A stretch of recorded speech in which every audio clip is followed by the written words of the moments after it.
Hello and welcome back to Putting Tech to the Test, brought to you by Sencommunications. My name is McKenna, and let me tell you, it was time for me to upgrade my laptop. So I went with the MacBook Pro 16-inch with the M4 Pro chip. It also has a 14-core CPU, a 20-core GPU, and 48 gigabytes of memory. I'm going to compare this to my old MacBook Air, and we'll put it to the test.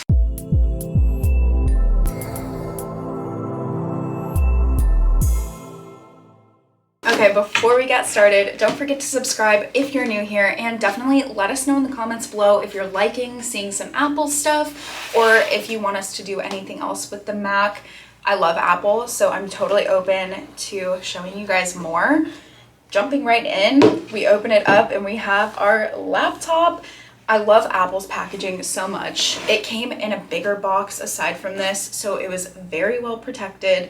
I wasn't worried about how it would look when I opened it at all. First impression, it's really sleek, which is totally what I expect with Apple products. And it is a little heavy, but this is so packed that I can't say I'm surprised. We also have our charging cord, which I love the Apple fabric charging cords. My MacBook Air came with like the regular silicone one, so I'm really happy to have this. I feel like they are a lot sturdier. We also have the packet that comes with all the Apple products. And last but not least, the charging brick, which is wrapped up. Very straightforward contents for sure. Okay, now the moment of truth. Oh. Okay. We get the classic welcome screen, which was blocked by the tissue paper, but nonetheless, still very satisfying. And it is going to power on. I'm really excited to see the display because it's supposed to have a special Liquid 4K Retina. So I'm going to just set this up quickly.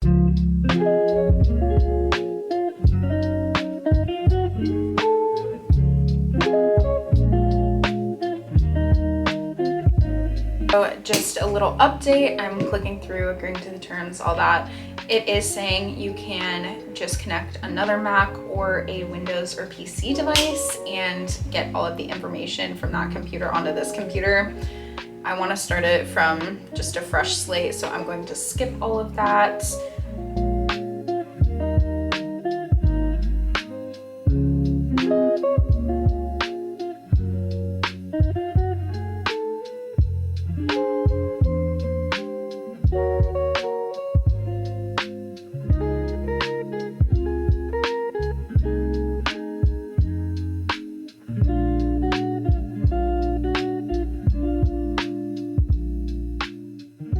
This is what your screen will look like. As you can tell, the display is so crystal clear. Okay, so now our MacBook Pro is all set up and ready to use, but let's talk about some of the specs real quick before we compare it. So like I said before, this MacBook is going to have the M4 Pro chip, which is going to make this computer fast. It also features the Liquid Retina XDR display, which makes your blacks really deep, your highlights really bright, and has an incredible color range with 14 CPU cores and 20 GPU cores. It makes tasks like editing 4K videos, rendering, or even app development much quicker and easier. And then paired with that 48 gigabytes of unified memory, that means you can just multitask like a maniac on this thing. You can open up all of your different apps, your Chrome tabs, AI tools, and do it all at once. The cherry on top though is with Apple's power efficiency, you're still going to get all-day battery life even with this high level of performance. Okay, so now let's talk about who this is for. This clearly has a lot of fancy terms, which basically means it's really fast and can do a lot of things. I wanted to compare it to my old MacBook Air. I love this laptop. I have had it for probably 5 or 6 years. It has an M1 chip. It's like the most basic memory you can get for a MacBook, but it has lasted me forever. I have never had an issue with it, and it can honestly do most things that I need it to. However, I want to point out this little thing. I have to take this with me everywhere I go. It has an SD card slot, USB slots, a USB, and an HDMI. So This laptop only has our 2 USB-C ports and then a 3.5mm headset jack, which is fine if you don't need a lot of ports, but I've found myself in a pickle many times, so I don't like having to carry this around. And then let's talk about multitasking and editing. Clearly for these YouTube videos, they're pretty large, heavy files, so they make this Mac crash almost instantly, actually. So I learned the hard way that I needed to use a separate computer for that, which once again is okay. But when you're lugging around multiple computers and you have certain things on one computer and not on the other, it does get tricky.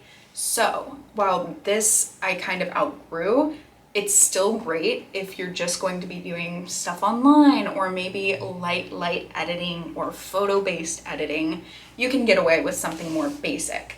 However, this computer is going to have your charging port, 2 USB-C ports, and that 3.5mm headset jack, in addition to an SD card slot on the opposite side, another USB-C, and a built-in HDMI port. So you have a lot more options for connectivity on this device. And then you also are going to be able to edit those large 4K video files on this laptop because it does have so much processing power. So obviously I am just opening this up to show it to you guys. I haven't really got to play around with it at all yet, but I am really excited to see what it can do. So feel free to let me know in the comments below if you have any questions. Maybe you're seeing this in a couple weeks or months. I'd be happy to respond and let you know how I'm liking it and how it's going, especially compared to the MacBook Air.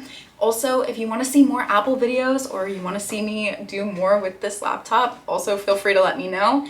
And don't forget to subscribe so you never miss out when we put more tech to the test. And we'll see you next time. Bye.